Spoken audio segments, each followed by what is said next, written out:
bahwa banyak sekali hadiah yang sudah dijanjikan oleh Allah dan harus kita yakini adanya buat kita yang beriman dan beramal soleh.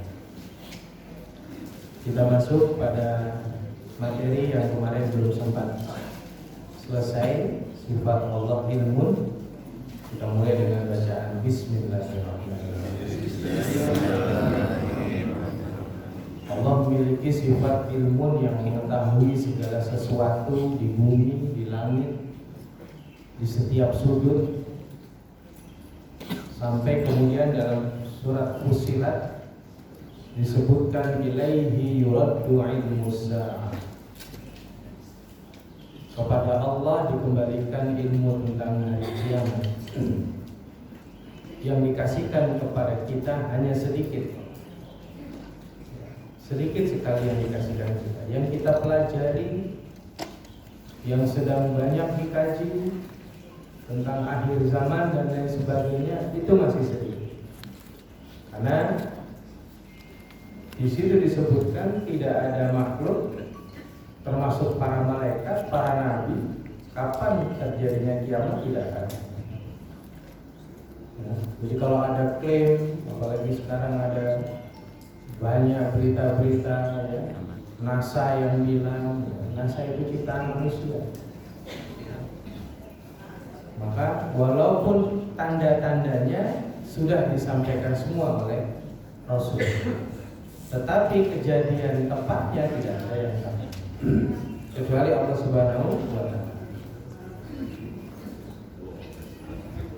Imam Bukhari menyebutkan, menguatkan, memperkuat tentang ayat surat Fussilat tadi dengan hadis dari Abdullah bin Umar radhiyallahu anhum. Nabi sallallahu alaihi wasallam bersabda, "Mafatihul ghaibi khamsun."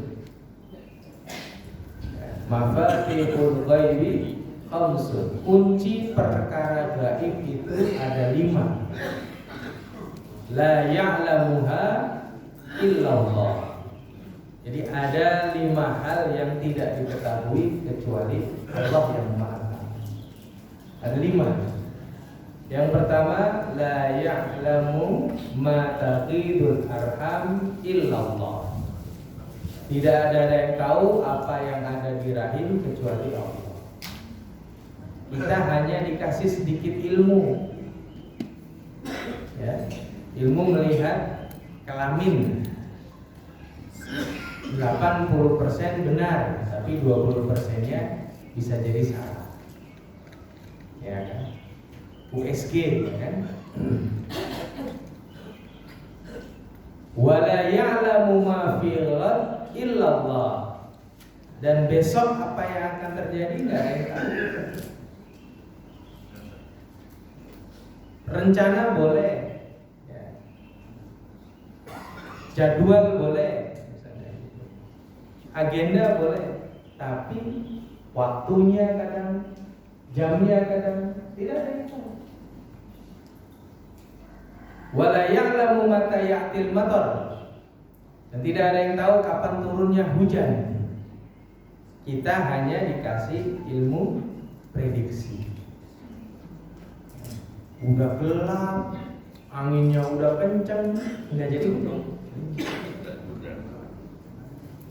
Terang terik, hujan. Maka dibilang orang Cina mati. Orang terik hujan, dibilangnya begitu. Terus kalau gelap hujan, orang Muslim mati gitu. Kan enggak. Ya. Oke. Wala tadri nafsun bi ayyi ardin tamut. Tidak ada yang tahu kita meninggal di mana, di tanah mana kita akan wafat. Ada yang mengatakan di mana kita wafat maka kita tercipta dari tanah itu. Ya kalau wafatnya di Madinah, berarti kita tercipta dari tanah Madinah, belum tentu. Padahal mungkin atas kita orang tua, kakek semua tidak ada sejarahnya dari Madinah misalnya. Ya, bisa jadi benar, bisa jadi tidak. Makanya ketika Allah kasih kita kita minta kepada Allah husnul khotimah itu, kita minta semuanya. Semua itu disebut dari caranya, tempatnya, sampai proses penguburannya. Minta.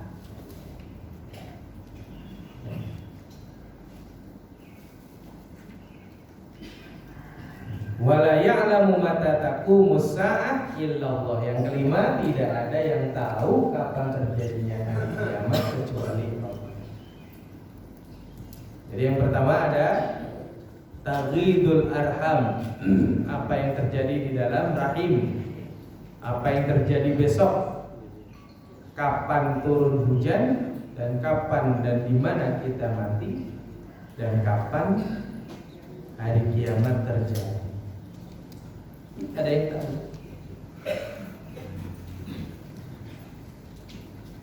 Nah, ini tentang ilmunya. Nah, sudah selesai ilmunya. Allah memiliki sifat ilmu, jadi tidak ada yang tahu, sedangkan ilmu Allah maha luas. Allah mengetahui segalanya. Nah, sekarang kita masuk kepada hayat, yang maha hidup. Dari asal kata hayyan, hayyun, hidup. Allah hidup. Tidak ada sebelum hidup Allah, nggak boleh kita bilang kayak gitu. Allah hidup kalau kita sebelumnya kita mati. Dari tidak ada menjadi ada. Di dunia ini kehidupan yang kesekian. Kita pernah hidup di alam rahim yang kita tidak mengetahuinya. Perjanjiannya hanya satu, antara kita sama Allah, dengan bahasa yang berbeda, dengan cara komunikasi yang berbeda.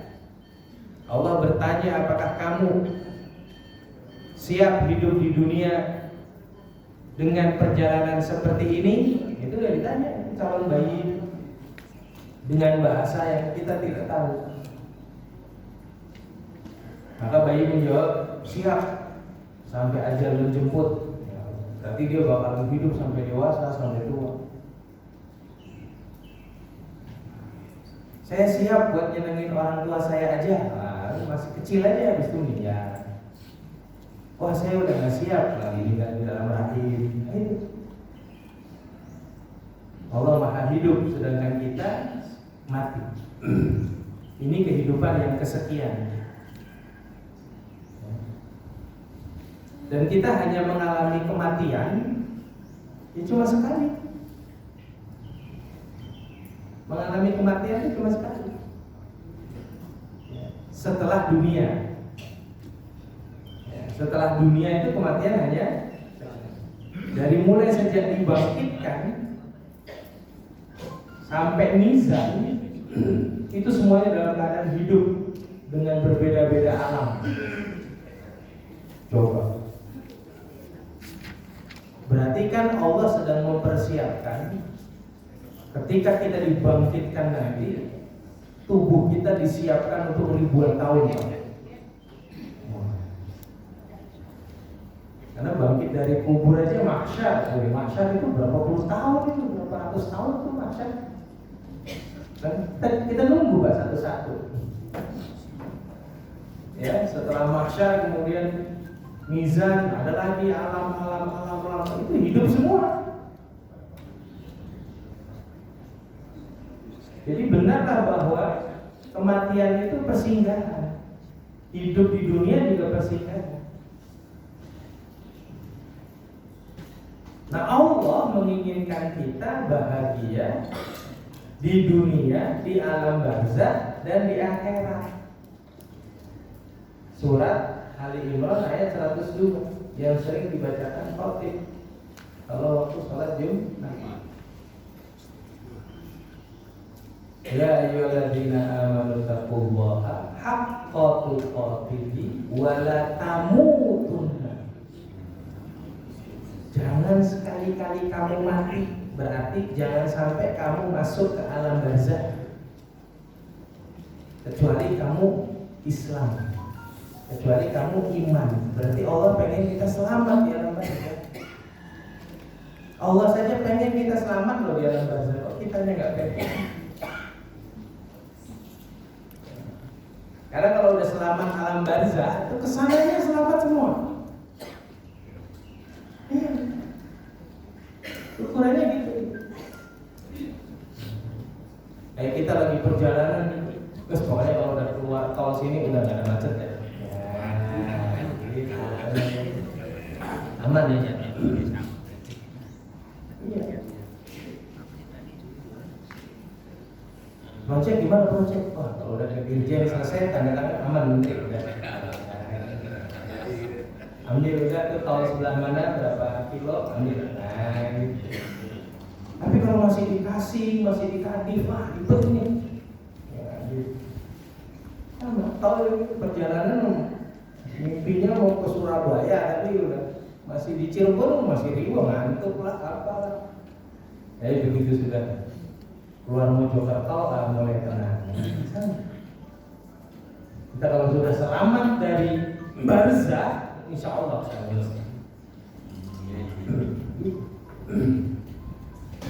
maka sifat hayyul hidup ini Allah tidak pernah tidur, tidak pernah lengah, tidak pernah lelah, apalagi mati kita akan merasakan itu.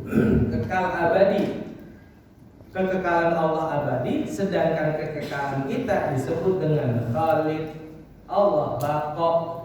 Beda kan? Sebagaimana dulu pernah saya sampaikan, Allah itu kekal, sedangkan kita dikekalkan Allah. Kita nanti akan kekal itu karena dikekalkan Allah, makanya kalimatnya khalidina fiha. Kalau Allah baqo. Memang Quran ini punya bahasa yang asik ya. Contoh mata. Mata bahasa Arabnya apa? Ainun. Ya. Ainun kan? Nah, Quran untuk plural, untuk yang banyak jamak itu beda ternyata.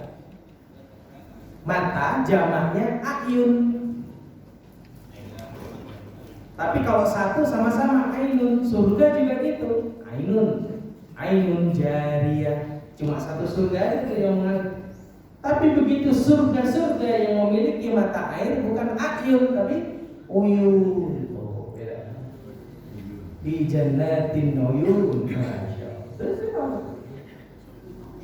Beda. Bahasa mata air surga sama mata kita beda. Mata air surga itu uyun, kalau kita ayun. Beda ya. Nah, Quran memiliki bahasa yang berbeda. Ada lagi yang lebih kaya. Tetap yang paling kaya adalah bahasa Al-Quran ya. Saya tidak menyebutnya bahasa Arab, tapi bahasa Al-Quran. Karena Arab sendiri berbeda-beda kan budayanya. Kalau perbedaan antara bahasa Jawa sama bahasa Inggris, wah itu lebih kaya bahasa Jawa. Bahasa Inggris itu beras rice, nasi rice.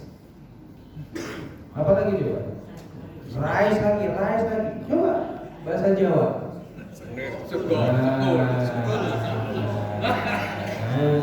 Udah kesebut semua tuh, mulai dari dedek semua. Katul, padi, gabah, menir, coba. Mereka semua sama maksudnya, kekayaan kita kan. Makanya kita kalau marah sama Belanda kan menir. Tapi dia udah kayak beras. Ya, kaya Jawa ya. Kayaknya ada ya Jawa. Karena Allah itu tidak terbatas oleh waktu, keadaan, tempat, maha sempurna. Itu hayat.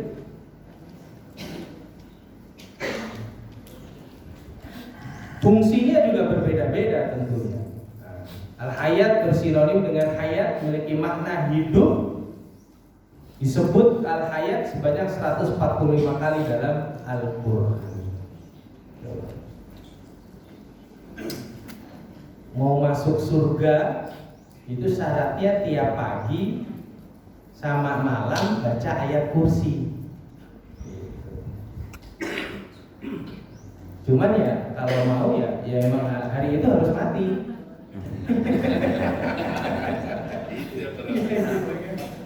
Nah, ini yang nyapa kita kemana nih Bu yang satu? Sehat, kita doakan sehat ya teman-teman. Pak Ibu ya, sehat juga. Itu. Allahu la ilaha illa huwal hayyul qayyum. Coba hidup dulu baru qayyum. Dahsyat betul. Kita baca itu sekali. Jadi syarat masuk surga itu sebenarnya ringan. Cuma dalam perjalanan prosesnya disebutkan para sufi, al-jannatu sulamuha sa'bun. Surga itu tangga-tangganya sulit, tapi sebenarnya begitu kita masuk di dalam mudah. Zikir pagi udah nggak kita ketinggalan, ada apa-apa masuk surga. Kalau di zikir pagi ada ayat kursi, zikir pagi ada raditu billahi rabban. Itu dua hadis yang berbeda, sahih semua. Yang kalau kita baca di pagi sekali, menjelang sore dan sore kita baca, kemudian wafat, begitu. Di Sahih Bukhari semua. Kalau yang raditu billahi rabban, kita belajar dari Al-Maghfurlah. Dr. Lutfi Fakullah dia menyampaikan. Kita baca pagi raditu billahi rabban wa bil islami dinan wa bi Muhammadin sallallahu alaihi wasallam nabiyya wa rasulah. Nanti ketemu ayatnya di mana? Al-Bayyinah. Radhiyallahu anhum wa radu an dzalika liman khasyya rabbah. Tapi ayat sebelumnya karena dia kemudian mendapatkan innal ladzina amanu wa amilus sholihati lahum jannatun tajri min tahtiha al-anharu khalidina fiha abada. Nah itu. Maka dari Al-Bayyinah itu muncullah hadis. Barang siapa yang membaca raditu billahi rabban bil islami dinan wa bi Muhammadin nabiyyan wa rasulah pagi hari summa mata kemudian meninggal antara pagi sampai sore dakhala al-jannah. Sama juga ketika dia membaca di sore hari kemudian antara sore sampai paginya dia wafat dakhala al-jannah. Cuma baca itu doang. Satu. Sering kedua ayat kursi kita baca sehari 5 kali udah. Maka kemudian Rasulullah mengatakan ajaban li amril mu'min. Betapa dahsyatnya urusan seorang mukmin, gimana pun dia keadaannya dia baca ini jaminannya surga. Jadi nggak usah khawatir terhadap itu.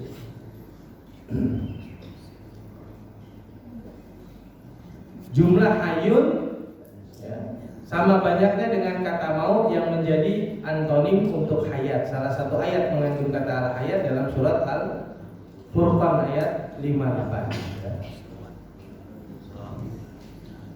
Makanya disebutkan di situ Syekh Muhammad Al-Fudhali as-sifatul asyirah al-wajibah lahu ta'ala al-hayatu hiya sifatun tusahhihu liman qamat bihi al-idrak al-ilmi was-sam' wal-basar ay yasibu al-yantasifa bidzalik. Jadi Allah memiliki sifat hayat itu yang menjadi mensahihkan dia berdiri sebelum daripada ilmu juga basar dan bersifat demikian terhadap pembenaran daripada sifat hayat itu sendiri. Hayyun qayyum itu membenarkan dari semua sifat. Makanya satu sifat dengan sifat yang lain ada keterkaitan. Jadi kalau udah sifat ini pasti punya sifat ini. Sudah kalau sifat ini pasti punya sifat itu. Manusia pasti ada kekurangannya. Itu.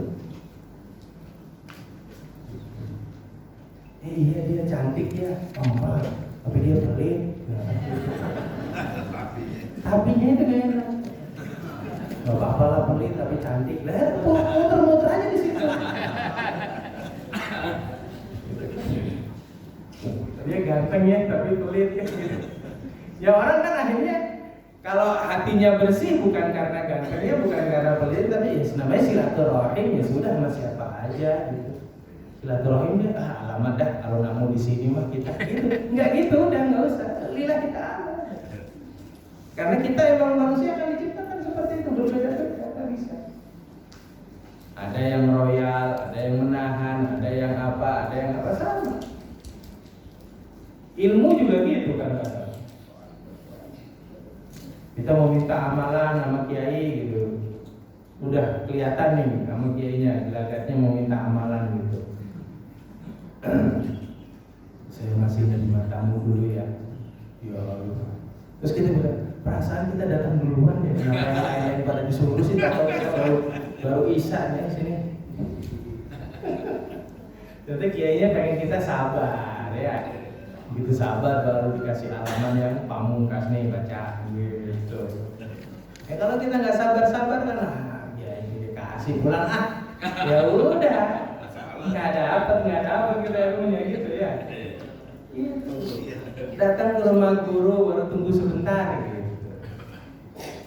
Jadi yang ditunggu sebentar tuh lama itu ya relatif macam-macam gitu. Bisa karena dia menerima tamu gitu. Nah itu beda-beda. Sehingga sifat hayat itu ada keterkaitan dengan sifat-sifat yang lain. Sifat yang apabila dia berada pada seorang, maka orang itu bersifat dengan idrok, mengetahui, karena dia ada, karena dia hidup jadi dia tahu, karena dia hidup makanya dia mendengar, karena dia hidup makanya dia melihat. Wala yalzamu minal hayatil ittisafu bil idraku bil fi'li wa diyanata ta'ala bi syai'in mawjud au ma'dum. Makanya sifat hayat ini kalau kita kembalikan kepada sifat dan karakter seorang muslim atau mukmin, itu berarti dalam artian kebermanfaatan. Mukmin yang hayat itu dia punya manfaat karena dia hidup, dirinya hidup, bermanfaat. Tanda dia hidup itu bermanfaat, mukmin itu bermanfaat. Kita kan kebanyakan ngajinya khairun nasi anfa'uhum linnas. Padahal ada lagi hadis yang menyatakan khairun nasi man tola umruhu wa hasuna amaluhu. Sebaik-baiknya manusia adalah yang panjang umurnya dan benar amal solehnya. Allah di situ Rasulullah bilangnya hasuna ya, bukan kafuro. Jadi kalau kita beramal itu pastikan amalnya benar dulu. Banyaknya relatif, benar dulu. Karena di surat Al-Mulk juga disebutkan alladzi khalaqal mauta wal hayata liyabluwakum ayyukum ahsanu, bukan aktsaru. Perhatikan di sini.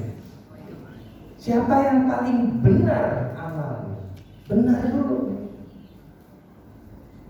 Maka kebermanfaatannya salah satunya itu bukan anfa'uhum linnas, tapi mantola umruhu wa hasuna amaluhu. Jadilah seorang mukmin seperti air atau angin. Semua orang butuh. Iya. Beriman, nggak beriman, semua butuh air, semua butuh angin. Angin untuk bernapas, air untuk bersuci. Jadi sebenarnya ungkapan ini saya rubah, aslinya kalimatnya jadilah seorang muslim seperti gula. Enggak, kena gula nih kita. Jadilah seorang muslim seperti angin dan air, semua orang butuh. Kalau gula kan nggak semua orang butuh.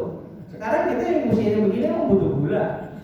Iya, coba aja minum sirup, udah 2 hari kita nggak bangun. Iya benar. Jadilah mukmin yang seperti air dan angin, dia bermanfaat. Ini level yang tertinggi. Level yang kedua, menjadi mukmin dan muslim seperti obat. Nah, dia itu hanya dicari kalau butuh. Nah, kita ini menjadi mukmin yang menjadi obat atau yang menjadi pasien. Kalau yang menjadi pasien begitu butuh baru kita ke pulang. Nggak butuh kita nggak ke pulang. Berarti Kitanya menjadi pasien, pulangnya dianggap sebagai obat. Macam-macam tuh dalam kebermanfaatan, dan nggak ada masalah juga. Kalau ini kita ambil dari sifat, dari sikap kita, fas'alu ahla dzikri, betul. Ya, tanyalah kepada yang tahu. Oh, masalah ini kayaknya kita nggak bisa selesai, kita mesti tanya sama si fulan, kita datang. Apa? Dalam hal fas'alu ahla dzikri, profesionalisme nggak apa-apa dong. Barulah jangan menjadi muslim yang sifat ketiga, menjadi muslim seperti racun. Wow. Ketemu aja udah nggak mau, nggak mau ketemu sama dia, ribet tahu urusannya ribet. Nah itu tuh, jadi kita ini dianggap racun gitu. Ngelihat aja nggak mau, apalagi sampai terus diminum kan. Kecuali racun ilmu misalnya. Wah, kalau ketemu sama kiai itu siap-siap kita disembur duluan. Nah itu beda tuh. Wah, kalau sama dia mah siap-siap sabar kita. Itu kalau lagi nge-treatment orang tuh, masya Allah tuh bulan-bulan tuh. Iya. Saya ketemu kiai ada pesan apa? Nanti ke barat, ke barat. Ngomongnya gitu doang, ke barat pusing kita. Apa yang mesti ke barat? Gimana kan? Macam-macam. Dokter juga seperti itu kan. Pantangan yang disebutkan dokter itu kan sesuatu yang kita sukai. Itu aja. Kalau kita pengen mendapatkan apa yang kita sukai, kita harus siap meninggalkan sebagian apa yang kita sukai. Ini gitu aja, kembalikan kepada itu. Mau sehat ya, mau nggak mau harus ngurangi anu yang itu semuanya kita suka. Mau sukses ya harus siap begini, siap bekerja keras. Kan bekerja keras kan nggak gampang. Kan maunya kita mager dapat duit, cuan. Iya. Anak sekarang kan Gen Z kan mager dapat duit, cuan, mager dapat duit. Iya. Kalau kerja keras kan enggak. Fisik lah, otak lah, ya, hati lah, kita persiapkan untuk bekerja penuh, apalagi pekerjaannya halal misalnya dagang gitu, daganglah dengan sepenuh jiwa, dengan sepenuh hati, dengan waktu yang kita siapkan. Makanya kebermanfaatan itu kalau muslim sudah menjadi air, otomatis dia semuanya akan manfaat. Lihat saja air. Ya. Ayat saja sudah waja'alna minal ma'i kulla syai'in hayy afala ta'qilun. Dan kami jadikan dari air semuanya yang hidup. Maka manfaatnya air itu semua kebermanfaatan. Itu. Nah, ketika kita ingin bermanfaat, ketika kita ingin menjadi muslim yang bermanfaat, muslim yang hidup, yang bisa membuat kita hidup itu Al-Quran. Karena yang bisa membuat kita hidup itu Al-Quran.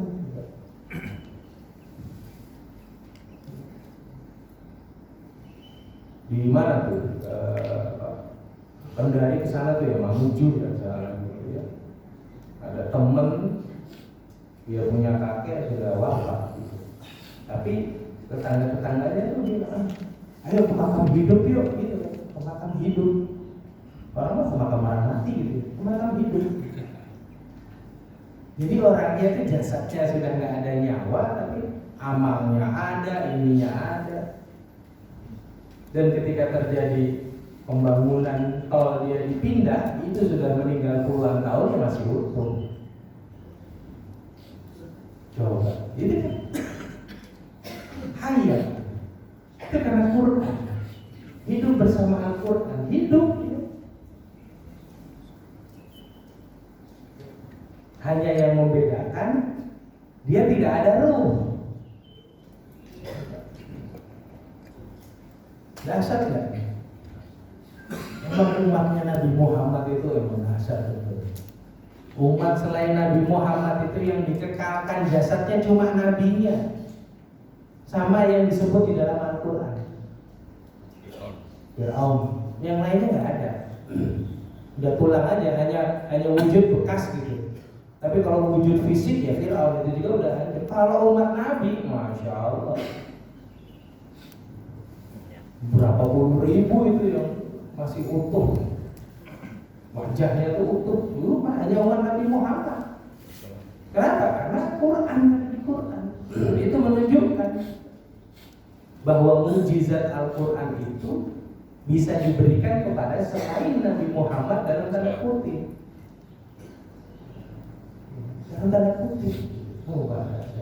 Hidup, kalau mau hidup dengan Al-Quran. Dari ayat pertama aja kan, Dzalikal kitabu la raiba fihi hudan. Hudan itu petunjuk, berarti hudan itu solusi. Orang yang ada dalam dirinya Al-Quran pasti sering ngasih solusi. Nah gitu loh. Jadi kalau kita sering berinteraksi dengan Al-Quran, insya Allah auranya, feromonnya dan lain sebagainya, dia membawa solusi, membawa hidup. Makanya para kiai-kiai, para ulama-ulama dalam dulu, kenapa masih hidup jiwanya, masih hidup filsafat hidupnya, masih hidup, masih kita terngiang omong-omongannya. Karena dia berinteraksi dengan Al-Quran, dia hidup, maka apa yang dia sampaikan hidup dan menghidupkan. Ya kan? Ya mungkin ini yang yang melatar belakangi Muhammadiyah punya tagline-nya hidupilah Muhammadiyah. Dari hayat ini sebenarnya sifat hayat. Maka tidaklah mesti bahwa orang yang punya hayat itu akan senantiasa bersifat idrok dengan perbuatan, dalam arti dia memiliki telinga, ya, telinga itu untuk mendengar, mata di mana dia bisa melihat dan lain sebagainya. Hal demikian disebabkan oleh karena bisa jadi orang-orang punya hayat tidak bersifat dengan idrok dengan perbuatannya. Lagi dilihat dari perbuatan. Ada yang hanya dikasih hayat saja, tapi karena tidak ada hidayah, dia seperti tidak melihat, dia tidak seperti mendengar, dia tidak seperti merasa, tapi ada.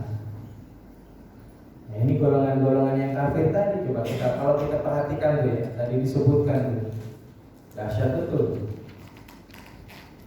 Innal ladzina amanu wa 'amilus sholihati yahdihim rabbuhum bi imanihim. Coba. Ya, ayat ke-9 ini. Sesungguhnya orang-orang yang beriman dan beramal soleh akan mendapatkan petunjuk dari Allah karena imannya. Iman yang dibalut dengan amal soleh pasti akan dikasih petunjuk. Ini bahasa lain, kalau kita sudah ada iman dan sudah benar amal solehnya, mau ngapa-ngapain itu nggak usah khawatir, nanti ada aja petunjuknya. Tapi bukan berarti tidak merencanakan. Nah gitu loh.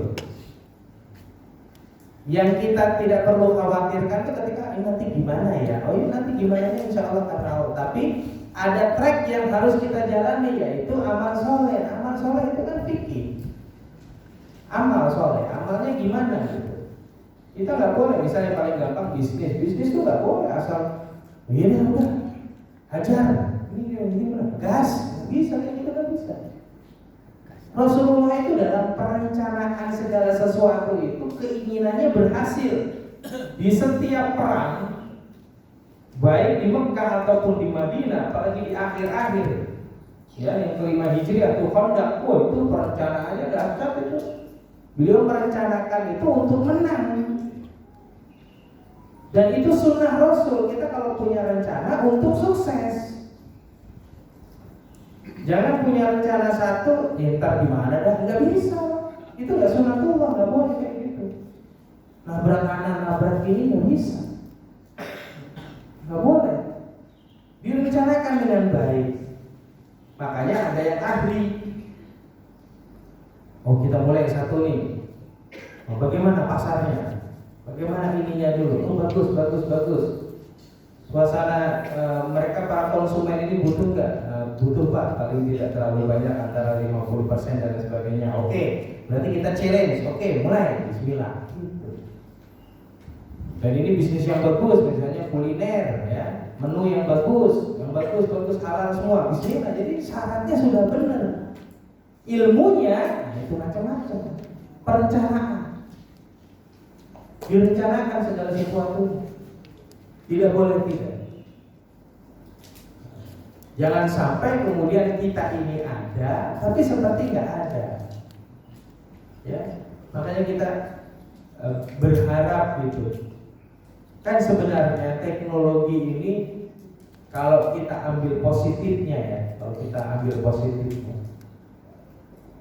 lagi-lagi kan bicara tentang kemauan gitu. Misalnya ada tetangga kita belum dapat hidayah untuk rajin ke masjid, itu cara mendekatinya gimana gitu. Cara mendekatinya jangan Pak ke masjid Pak, tua nih Pak, begini nggak bisa kayak gitu. Tapi ya sekarang mungkin pendekatannya lewat teknologi gitu ya, kita kirimin video gitu. Kadang-kadang tersadarnya dengan visualisasi, ada ustadz yang bicara tentang ABC, akhirnya gara-gara video itu dia tahu-tahu besok nongol ke masjid. Nah, kitanya juga nih, udah tahu si fulan tersadarkan terus ke masjid, kita lemah. Tumben masjid, jangan Pak, jangan ditumbenin.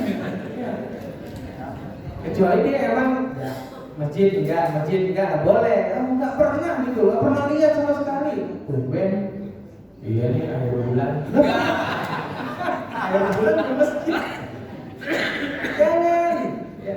Semangat aja, masya Allah. Ya Pak, Pak. Nah, ditumbenin dia jiper ya. Ntar baper besoknya nggak ada lagi. Ya baru dibilang tumben udah ya. Harus disyukuri ada orang yang kemudian tersadarkan mau ke masjid, mau ini, mau biasa saja, nggak ada yang. Ya. Kalau dalam kata orang-orang dia coba dulu biar tahu rasanya. Coba dulu sholat berjamaah seminggu di masjid, kan tahu rasanya, nikmatnya nunggu sampai syuruk gitu kan. Nah ini hari Minggu loh Pak, ini mau ngapain? Kok takut kok kalah sama jadwal pingpong RT gitu? Balok. Ya, jam 8 malam Sabtu tadi malam Pak RT udah bilang jangan lupa ya kita pingpong jam 7 jangan telat. Takutan gitu sama Pak RT. Ustaznya ngajar lihat jam terus bukan di sini Pak, sebelah sana aja. Ada apa Pak? Pingpong Ustaz, pingpong. Nggak mungkin disetrap sama Pak RT. Terlambat pingpong itu cuma jadwal mainnya cuma jadi harusnya masuk ke grup apa jadi ke grup apa udah gitu doang, nggak ada yang lain. Tapi kalau nggak dapat suruh benar nggak dapat pahala haji dan umroh. Dan sehari itu nggak bisa lagi, nggak ada lagi suruhnya. Tapi kalau pingpong ya emang masih bisa. Ya, jam 6 terlambat jam, terus kalau terlambat setengah 8 terus kita jadi nggak boleh main pingpong gitu kan enggak kan? Enggak, tapi kalau suruh saya mau ini ya, mau suruh jam 8 pagi lah, malaikatnya pusing. Ini punya apa? Itu aturan atau dia itu? Nggak bisa. Itu kesempatan. Nah sayangnya kita nyampaikan kepada yang udah rajin di masjid. Saya tuh suka gitu. Ya ngapain juga kita nyampaikan sama yang udah rajin di masjid. Emang yang paling bagus Pak, yang mengingatkan orang untuk rajin di masjid itu di khutbah Jumat Pak. Karena pakai yang khutbah Jumat itu memang kita tidak tahu apakah ada yang rajin sholat jamaah atau tidak gitu. Ada yang memang sholatnya seminggu sekali. Nah, di situ tuh kesempatan kita mengingatkannya. Kalau itu gini ya emang udah rajin ini gitu. Sampai ibaratnya gimana mau dimarahin rajin kan gitu. Iya harus pas. Ini karena ada sifat hayatnya tadi. Ketika kita memiliki sifat hayat, maka otomatis kita juga bisa melihat, Maka hidupkan dulu hatinya.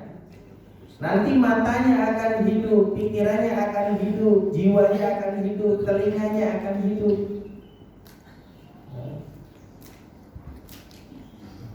Makanya kita minta doa kan, Allahumma afini fi badani, Allahumma afini fi sam'i, Allahumma afini fi basari, Allahumma afini fi lisani.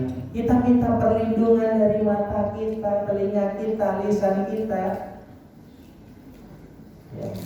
Karena teknologi ini membuat kita yang tadinya berusaha menjaga mata tetap lewat, ya kan? Berusaha untuk tidak mendengar yang aneh-aneh, tetap kedengaran. Ya, ada FGD, Forum Gibah Discussion. Iya, gitu.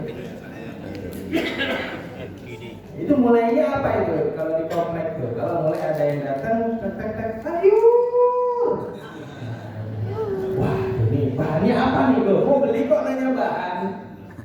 Karena ketemu sama si Fulan, kasihnya tukang sayurnya itu. Dengerin omongan kita ketika ngomongin orang lain. Belinya mah cuma kangkung sama sop, tapi ya gitu. Itu nama FGD ya, bukan forum group discussion. Forum gibah discussion. Kita tidak bisa menjaga telinga kita wong terdengar. Makanya kalau kita baca afini fi sam'i, dijaga, disehatkan pendengaran kita. Kalau afini fi udhuni, sehatkan telingaku, itu secara medisnya. Tapi kalau disehatkan pendengarannya, agar kita bisa menyaring gimana biar nggak kepo setelah denger. Kan kadang kalau denger tuh jadi kepo. Emang gimana sih? Nah, itu kepo. Katanya ini emang gimana sih? Itu udah pertanyaannya, jawabannya banyak. Katanya begini, emang gimana? Emang gimana itu kan jadi cerita. Kan kalau yang mau keren, emang gimana sih proses lahirnya Nabi? Nah, itu baru keren. Ini ayo baca. Nih Hilyatul Aulia, nih Sifatul Sofa, nih Syama'il Muhammadiyah. Ceritanya begini. Wah, itu baru bagus tuh mendengar itu. Jadi ketika hayat itu ada di kita, hayatnya benar sebagai seorang mukmin, yang menentukan seorang mukmin itu hayatnya bagus adalah imannya. Iman. Udah sekarang tuh iman yang paling top tuh sekarang Palestina, Pak. Enggak kayak kita, Pak. Iya. Dan belum ada gitu, termasuk saya gitu, yang tiba-tiba gimana ya? Apa saya harus S3 di Mesir nih biar bisa masuk Palestina? Itu kan harusnya gitu kalau orang mau berusaha kan. Wah, saya mau S3 di Mesir. Nanti di Mesir, wah, nggak ada ikhwan, udah diberangus, gimana caranya biar dapat paspor, gimana ini biar. Kalau begitu terus caranya sungguh-sungguh dan caranya benar sampai kira. Dan boleh jadi ada apa? Ada, hanya memang tidak diekspos. Itu nanti ketahuannya nanti Pak setelah merdeka, amin gitu ya. Setelah merdeka baru tiba-tiba, ada orang Indonesia yang sudah menjadi anggota Hamas misalnya. Emang tidak boleh di itu kan? Hamas sendiri menjaga. Kamu tidak akan diekspos. Kamu di sini hanya perang. Pilihan kamu cuma dua, merdeka atau mati. Begitu aja. Siap, oke. Bisa jadi ada kawan kita sekarang di Gaza hidupnya digorong-gorong, Pak. Digorong-gorong hidup, Pak, bukan cuma turun terus naik lagi, enggak. Hidup, Pak. Hidup digorong-gorong, Pak. Kalau kanan kiri gitu. Kalau cuma datang naik lagi, oh ya aman gitu ya. PU. Coba. Walau ya. Ya kita tidak tahu di balik itu semua bahwa kalau kami menerima berita dari kawan-kawan media Islam itu ya memang ada ancaman akan ada nuklir ya, untuk wilayah Gaza, Lebanon dan Iran. Dan sudah disiapkan itu bahasanya itu pelatuknya itu sudah disiapkan tetap. Jadi kalau ini tidak mau, kalau ini tidak terjadi, ya kita head to head langsung dengan pimpinan. Akhirnya terpaksa beliau yang tadi itu ada di Qatar pindah ke Mesir, pakai paspor orang Mesir, berangkat ke Gaza. Jadi menyelamatkan Lebanon, menyelamatkan Iran, dan akhirnya beliau harus ke Gaza. Disitulah kemudian beliau wafat, ya Yasin wafat. Ini berita yang kita nggak tahu, Pak.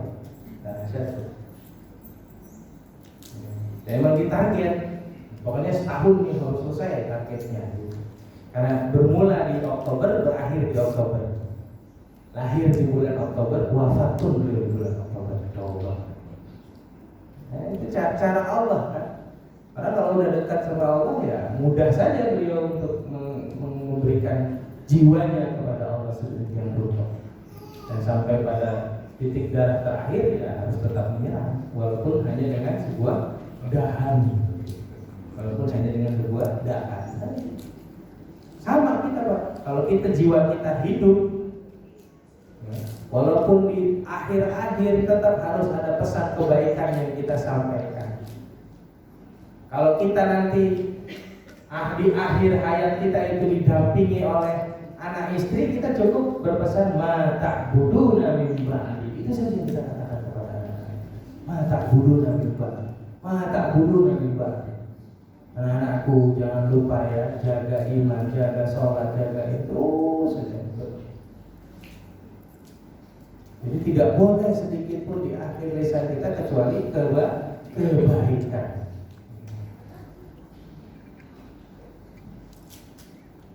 Wa tawakkal 'alal hayyil ladzi la yamut wa sabbih bihamdihi wa kafa bihi bidunubihi khabira.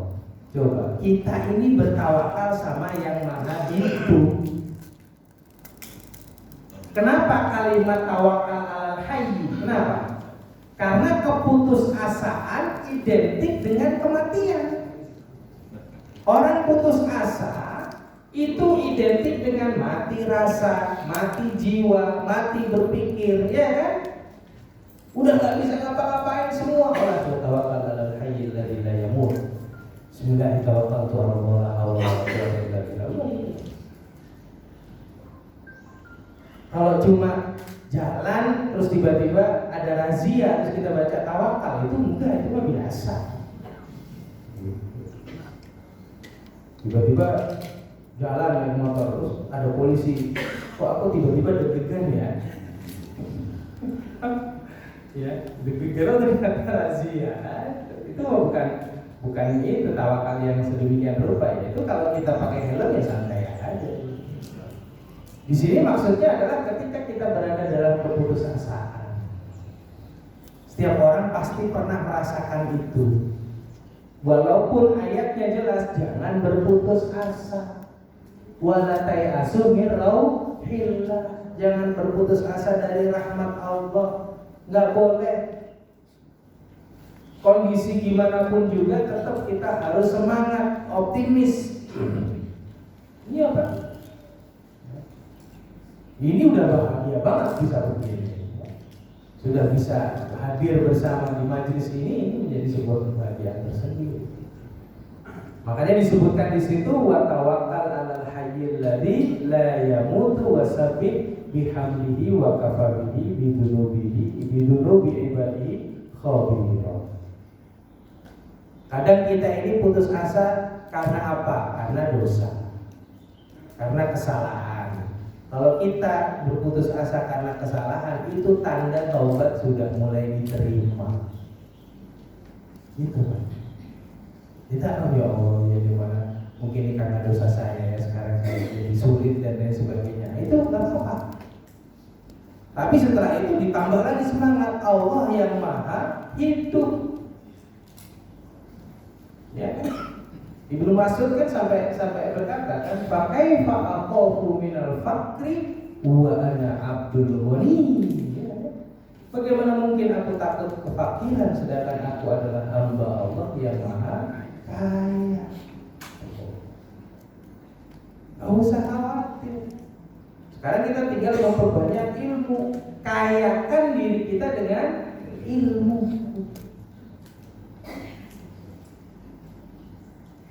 Maka sifat Allah yang maha hidup juga tercatat di dalam surat Toha, wa anatil wujuh lil hayyil qayyum wa qad khaba man amala dzulman. Makanya orang yang tawakalnya tidak sungguh-sungguh, dia seakan-akan menganggap Allah tidak ada.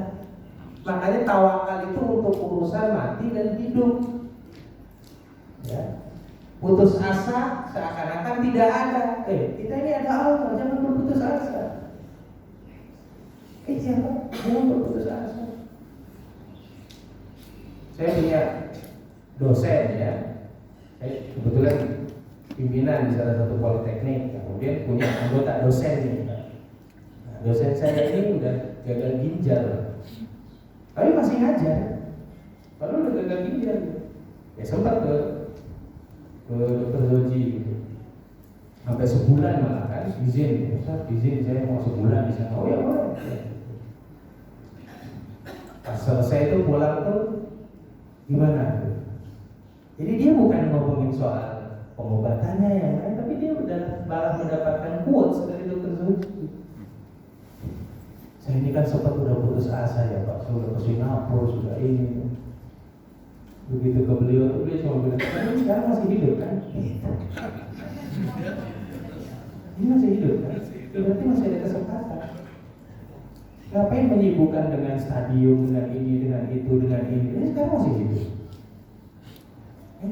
Besok lagi. Coba.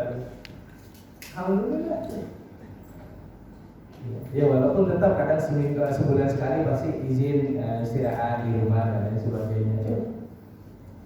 Jadi penyakit apapun ya selama masih ada nafas, masih ada harapan untuk berdoa untuk sembuh. Nggak boleh kita bilang, wah ini udah susah nih ya, apalagi ngomong gitu dokter. Kita datang ke kantor, Pak ini gimana Pak? Oh udah susah nih Pak. Kayak kita ke mobil, bengkel mobil kita rusak, Bang ini gimana? Oh udah susah nih Pak. Kalau udah turun mesin, nggak taunya cuma dioprak-oprak dikit bisa, ayo. Kadang cuma pakai cara yang apa gitu kan. Oh ini pakai titik yang ini sama gitu. Kadang kalau bengkel tuh ahlinya ya Pak, kita udah kayak apa tahu susahnya mobil, begitu dilihat oh ini cuma ininya aja ceklek udah bisa. Tapi cekleknya ini mahal kalau profesor. Profesor bedah, profesor ini. Oh ini kalau yang di bedah sebelah sininya nanti efeknya sini, ininya aja yang diiniin, rek. Udah. Tapi koasnya udah siap semua, ambilkan ini, ambilkan itu. Bentar 5 menit. Begitu invoice 65 juta. Karena profesor Pak, ini harus siap. Kalau yang alami ya udah tuh ya, sholat malam ya, berpikir positif, apa lagi coba, jauhi prasangka, udah tuh. Nggak ada itu liver, apa ginjal, nggak ada prasangka, merubah ini semuanya gitu. Ya, jauhi khawatir, biar gak pusing ya. Nah, Allah itu maha hayyun ya, makanya semua wajah tertunduk di hadapan yang maha hidup. Kita itu nanti di mahsyar baru antri aja udah gemeter Pak. Apalagi terus dipanggil nama kita. Bahagia begini kita Pak. Sama semuanya Pak. Baik yang beriman atau yang tidak beriman semuanya menunduk. Kita akan mulai ada optimisme kalau sudah Allah sendiri yang bilang tampakkan wajahmu. Wah itu berarti udah aman udah Pak. Itu paspor pertama itu. Ya, tampakkan wajahmu ya hamba Allah. Wah udah. Ya, berarti udah aman. Nanti satu-satu tuh yang paling enak tuh kalau udah pas ditanya alaman korok Al-Quran. Kepada siapa engkau membaca Quran? Nah, kita akan bisa sendiri Pak bahasa Arab. Pokoknya udah maksa tuh semua udah bisa bahasa Arab. Jadi nggak usah belajar dari sekarang. Kita bisa sendiri kita. Nah, kalau dari guru ngaji ya, saya akan belajar dari guru ngaji. Nah, nanti orang tua kita Pak yang tertunduk, malu. Gitu. Makanya usahakan anak itu ya huruf hijaiyahnya dari mulut kita. Ya, huruf hijaiyah sama itu 2 surat yang bisa dipakai buat sholat ya. Al-Fatihah yang utama, baru dijelaskan kita Al-Ikhlas sama anak itu dari mulut kita. Pernah kita talqin kepada dia walaupun setelah itu ke guru ngaji. Jangan sampai nggak pernah kita ayo sini ngaji, nggak pernah, wah repot itu. Nanti yang dapat pahala anak kita ya gurunya. Iya. Nah, kalau misalnya ada kamu berhak mendapatkan mahkota ini, saya kasih kamu 70 mahkota, pilih. Ya nanti ketika mau ngasih ke orang tuanya, ya harus ke yang lain dulu. Walaupun nanti pada akhirnya orang tuanya juga dapat. Makanya biar orang tuanya dulu, gitu kan. Karena secara nasab, pada kita ajarkan huruf hijaiyah. Kalau udah terlambat gimana Pak Ustaz? Cucu. Cucu Pak masih ada kesempatan. Cucu ini masih 2 tahun, 3 tahun gitu. Setiap kali kita main ke rumah mantu, cucu udah bisa mulai ngomong. Gimana nih, udah bisa ngaji belum? Udah ayo sini sama Atuk, belajar yuk alif, ba. Udah tuh mulai tuh. Kalau tadi sama nenek, gitu tuh. Udah tuh sempat tuh kita untuk apa nebus ya. Gitu. Karena itu akan menjadi pertanyaan, alaman qara'tal Qur'an. Kepada siapa engkau baca Al-Qur'an? Tuh, karena saya udah bunyi itu ya. Tandanya udah lewat nanti. Nanti kita lanjut lagi pada kesempatan ini. Tapi mau selesai ya. Baik, itulah materi kita pada kesempatan kali ini. Kalau ada pertanyaan silakan nanti sebelum kita